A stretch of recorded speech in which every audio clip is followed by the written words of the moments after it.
Class E chopper, যাকে কিনা 4 quadrant চপারও বলা হয়, এর মেনলি 4টে অপারেটিং রিজিয়ান আছে। একটা হচ্ছে কি forward motoring operation, second quadrant কাজ করে forward braking operation, third quadrant কাজ করে reverse motoring operation, fourth quadrant কাজ করে রিভার্স ব্রেকিং অপারেশন। এবার প্রথমেই দেখব যে ফরওয়ার্ড মোটরিং অপারেশন বা ফার্স্ট কোয়াড্রেন্টে কী হয়ে থাকে। প্রথমে দেখতে পাচ্ছি একটা সাপ্লাই ভোল্টেজের সাথে আমার বেশ কিছু সুইচ বা বলা হলো থাইরিস্টার, আইজিবিটি, বিজেটি যে কোনো কিছু হতে পারে, কিন্তু এখানে থাইরিস্টারটাই বেশি প্রেফার্ড করা হয়। থাইরিস্টার কানেক্ট করা আছে, বেশ কতগুলো ডায়োড কানেক্ট করা আছে, এবং এখানে একটা লোড রাখা আছে বা মোটর রাখা আছে, আরএলই লোড বা মোটর। যাই হোক, প্রথমে যখন আমি সাপ্লাই দিচ্ছি তখন সেটা সুইচ 1 আর সুইচ 4 আমার অন আছে। তখন যখন আমি ভোল্টেজটা দিচ্ছি তখন কারেন্টটা এই দিকে এসে CH1 হয়ে আর এলই লোড হয়ে CH4 হয়ে আমার নেগেটিভ টার্মিনালে ব্যাক করছে। এটা প্রথম রিজিয়নে হচ্ছে যখন আমার CH1 আর CH4 অন, যখন আমার এই পাথে জিনিসটা যাচ্ছে।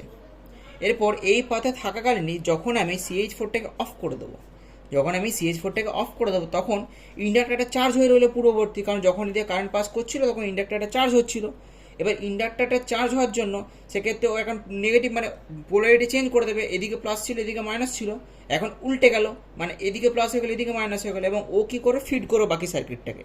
তাহলে এবার যখন আমার CH1 অফ, ঠিক আছে, এবং CH4 আমার অন আছে যথারীতি, এই জন্য আমার কারেন্টটা এদিক দিয়ে যেতে পারছে না, তখন আমার এখান থেকে ফিড আর এখান থেকে সোর্স হিসেবে কাজ করছে। সেটা কিনে যাচ্ছে CH4 হয়ে D2 হয়ে আর এল হয়ে এখানে ব্যাক করছে, এবং এই সার্কিটটা এমনি করে চলছে যতক্ষণ আবার এটা নেগেটিভলি চার্জ হচ্ছে ইন্ডাক্টারটা ততক্ষণ। এরপর যখন আমাদের ইন্ডাক্টারটা নেগেটিভলি চার্জ হয়ে গেল তখন কি হচ্ছে, এটা ব্যাক ইএমএফের সাথে মোটরের ব্যাক ইএমএফের সাথেও অ্যাড হয়ে যাচ্ছে এবং কারেন্টটা একটা নতুন পাথ দিয়ে ফ্লো করবে। এবার সেক্ষেত্রে আমরা কি করবো, যে সুইচ 2টাকে তখন আমরা ট্রিগার করে দেবো। সেক্ষেত্রে আমার আগের অপারেশন কমপ্লিট হয়ে গেছে, যেখানে D2তে যাচ্ছিল। এবার আমি দেখব CH2টাকে আমি অন করলাম, তখন আমার কি করবে, কারেন্টটা আর এই দিকে যাচ্ছে না, তখন ইন্ডাক্টরের পোলারিটি চেঞ্জ হয়ে গেছে, ওই জন্য কারেন্ট আমার এই দিকে যাবে, এই দিকে CH2 হয়ে D4 হয়ে আবার এখানেই ব্যাক করবে, CH2 হয়ে D4 হয়ে এখানে ব্যাক করবে, এই পাথে জিনিসটা চলতে থাকবে।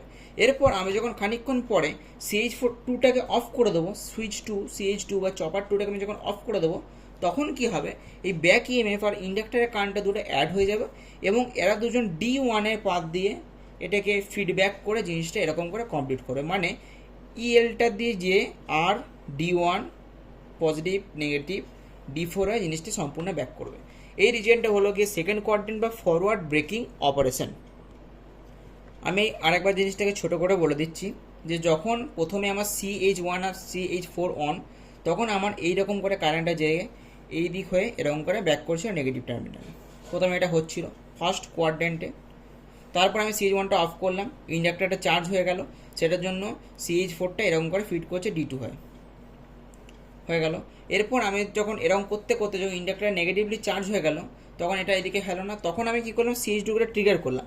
এবার আমার এই রিজিয়নটা চলে এলো বা এই অপারেশনটা চলে এলো ফরওয়ার্ড ব্রেকিং অপারেশন। তখন কী করছে, কারেন্টটা অপোজিট দিকে যাচ্ছে, তখন আর এই দিকে না গিয়ে এই দিকে যাচ্ছে, মানে এইখান থেকে বেরিয়ে CH2 হয়ে D4 হয়ে সেই জিনিসটা এখানে আসছে। এরপর যখন আমি CH2টাকে অফ করে দিলাম, এটা সেকেন্ড কোয়াড্রেন্টে বলছি, মানে ফরওয়ার্ড ব্রেকিং অপারেশনে, তখন কী করছে, কারেন্টটা আমার এল থেকে বেরিয়ে D1 দিয়ে গিয়ে সোর্সের মধ্যে দিকে D4 হয়ে আবার এখানে ফিরে আসছে। এটা কমপ্লিট হলো আমার ফার্স্ট কোয়াড্রেন্ট আর সেকেন্ড কোয়াড্রেন্টের ফরওয়ার্ড মোটরিং অপারেশন আর ফরওয়ার্ড ব্রেকিং অপারেশন। এরপর আমরা দেখব যে থার্ড কোয়াড্রেন্ট বা যেটাকে বলা হয় রিভার্স মোটরিং অপারেশন। তো আমি এখানে সোর্স ভোল্টেজ দিচ্ছি, তখন CH1 CH4 দুটোই অন করেছে CH3টাকে আর CH2টাকে। আমি এখান থেকে সাপ্লাই ভোল্টেজ দিচ্ছি, সাপ্লাই ভোল্টেজ এখান থেকে গিয়ে CH3 হয়ে ELR হয়ে CH2 হয়ে নেগেটিভে ব্যাক করছে। আমার এই পাথটা এখন ফলো করছে কোন কেসে, না থার্ড কোয়াড্রেন্ট বা রিভার্স মোটরিং অপারেশন। এরপর আমি কি করলাম, সুইচ 3 বা চপার 3টাকে নিয়ে দিলাম অফ করে, তখন আমার এই দিক দিয়ে কারেন্ট যাচ্ছে না। হ্যাঁ, এবার যতক্ষণ চার্জ মানে কারেন্ট যাচ্ছিল তখন আমার এটা চার্জ হয়েছিল ইন্ডাক্টরটা এই দিকে, আর অবশ্যই এটি কিন্তু অপোজিট দিকে কারেন্ট যাচ্ছে, আর এখানে ভোল্টেজটা লোডের অ্যাক্রস অপোজিট দিকে পড়ছে, কারণ পুরো জিনিসটা এখানে অপোজিট হয়ে যাচ্ছে। যাই হোক, এই জন্য একটা থার্ড আর ফোর্থ কোয়াড্রেন্টে লাই করে, যেটা বলছিলাম যে আমার কারেন্টটা এদিকে যাচ্ছিল CH3 হয়ে ELR হয়ে CH2 হয়ে এই জিনিসটা পুরো সার্কিটটা কমপ্লিট করছিল।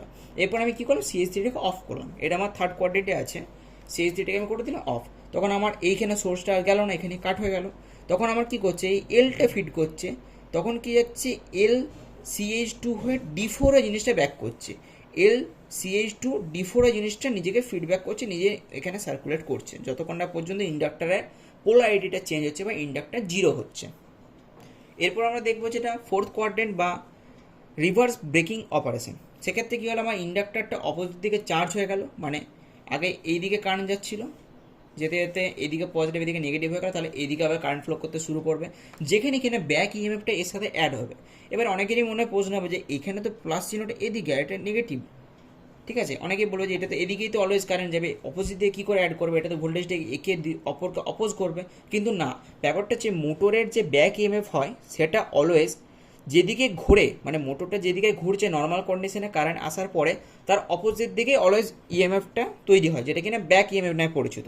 সেই জন্য এইখানে এই ইএমএফটা দেখালে এদিকেও, মানে এইদিকে প্লাস এদিকে মাইনাস থাকলে অরিজিনালি কিন্তু এটা তখন উল্টো হয়ে গেছে, কারণ সাপ্লাই ভোল্টেজটা এখানে উল্টো পড়েছে, তাই ব্যাক ইএমএফটা উল্টো হয়ে গেছে। ওই জন্য দুজনে অ্যাড হচ্ছে এবং এই সার্কিটটা কমপ্লিট করছে এই লুপ দিয়ে, অ্যাড হয়ে CH4 হয়ে D2 হয়ে এখানে টোটালটা ব্যাক করছে। এবং ব্যাক করতে করতে যখন আমরা CH4টাকে অফ করে দেবো, যখন CH4টাকে অফ করে দেবো তখন কী হবে, এই জিনিসটা আমাদের এদিকে তো যেতে পারছে না, তখন আমাদের এই জিনিসটা এখান থেকে বেরিয়ে D3 হয়ে প্লাস মাইনাস হয়ে জিনিসটা এখানে ব্যাক করছে, মানে আমার সোর্সটাকে আবার অপোজিট দিকে ফিড করে জিনিসটাকে আমার কারেন্টটা সম্পূর্ণভাবে ব্যাক করছে। এরপর আমরা ক্লাস চপারের 4 কোয়াড্রেন্টের যেরকম প্লটিংটা হয় গ্রাফে সেটা আমরা দেখতে পাবো, যেখানে কিনা CH1 CH4 চারটে যে অপারেশন দেখানো হয়েছে, যে প্রত্যেকটা যে first quadrant, second quadrant, third quadrant, fourth quadrant, প্রত্যেকটা ইন্ডিভিজুয়াল অপারেশন এখানে দেখানো রইলো এবং প্রত্যেকটা ক্ষেত্রে কোন সুইচ কখন অন কখন অফ সেটা পুরোটা ডেসক্রাইব করা রইলো।